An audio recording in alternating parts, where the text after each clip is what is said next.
IAS institute నిర్వహిస్తున్న all India scholarship exam pass అవ్వండి. 2 years ఫీజులో 50% మాత్రమే పే చేయండి. మంచు కుటుంబంలో విభేదాలు తారాస్థాయిలో కొనసాగుతున్నాయి. మోహన్ బాబు, మనోజ్ వేర్వేరుగా పోలీసులను ఆశ్రయించారు. తన కుమారుడు నటుడు మనోజ్, అతడి భార్య మౌనికపై చర్యలు తీసుకోవాలని రాచకొండ కమిషనర్ కు మోహన్ బాబు ఫిర్యాదు చేశారు. తన ప్రాణానికి, ఆస్తులకు రక్షణ కల్పించాలని ఫిర్యాదులో ఆయన పోలీసులను కోరారు. అసాంఘిక శక్తులుగా మారిన కొందరి నుంచి రక్షణ కల్పించాలని కోరారు. ఇక నేను జల్పల్లిలో 10 ఏళ్లుగా నివసిస్తున్నా 4 నెలల కిందట తన చిన్న కొడుకు ఇల్లు వదిలి వెళ్లాడు. మనోజ్ కొందరు సంఘ వ్యతిరేకులతో కలిసి తన ఇంటి వద్ద కలవరం సృష్టించాడు. మనోజ్ తన 7 నెలల కుమార్తెను ఇంటి పని మనిషి సంరక్షణలో విడిచిపెట్టాడు. మాదాపూర్లోని నా కార్యాలయంలోకి 30 మంది వ్యక్తులు చొరబడి సిబ్బందిని బెదిరించారు. మనోజ్, మౌనిక తన ఇంటిని అక్రమంగా ఆక్రమించుకుని ఉద్యోగులను బెదిరిస్తున్నారు. తన భద్రత, విలువైన వస్తువులు, ఆస్తుల విషయంలో భయపడుతున్నాను. నాకు హాని కలిగించే ఉద్దేశంతో వారున్నారు. నా నివాసాన్ని శాశ్వతంగా ఖాళీ చేయాలని బెదిరించారు.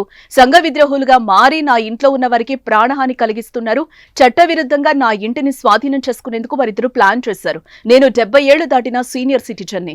మనోజ్, మౌనిక, అతడి సహచరులపై చట్టపరమైన చర్యలు తీసుకోవాలి. నా భద్రత కోసం అదనపు సిబ్బందిని కేటాయించండి. నా ఇంట్లో ఎలాంటి భయం లేకుండా గడిపేందుకు రక్షణ కల్పించండి అని మోహన్ బాబు ఫిర్యాదులో కోరారు. ఇక మరోపక్క తనపై దాడి జరిగిందంటూ నటుడు మంచు మనోజ్ పోలీసులను ఆశ్రయించారు. పహాడీ షరీఫ్ పోలీసులకు ఫిర్యాదు చేశారు. తన మెడికల్ రిపోర్టును సమర్పించారు. ఇక తాను ఆస్తుల కోసం ఎప్పుడు పాకులాడలేదని క్లారిటీ ఇచ్చారు మంచు మనోజ్. తాను తన భార్య సొంత కాళ్ల మీద నిలబడుతున్నామని చెప్పారు.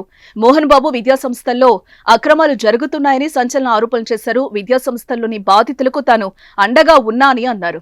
బాధితుల పక్షాన నిలబడ్డందుకే తనపై తప్పుడు ఆరోపణలు చేశారని చెప్పారు. విష్ణు, అతని సహచరుడు వినయ్ మహేశ్వర్ దోపిడీకి మోహన్ బాబు యూనివర్సిటీ విద్యార్థులు గురవుతున్నారని అన్నారు. వారి ఆర్థిక అవకతవకలు, దోపిడీకి సంబంధించి తన వద్ద చాలా ఆధారాలు ఉన్నాయని చెప్పారు. తాను పైన చెప్పిన వాటిని అధికారులకు అందించడానికి సిద్ధంగా ఉన్నానని చెప్పారు. కాగా మంచు ఫ్యామిలీలో విభేదాలు బగ్గుమరడం తెలుగు సినీ ఇండస్ట్రీతో పాటు అటు రాజకీయాల్లోనూ చర్చనీయాంశమైంది.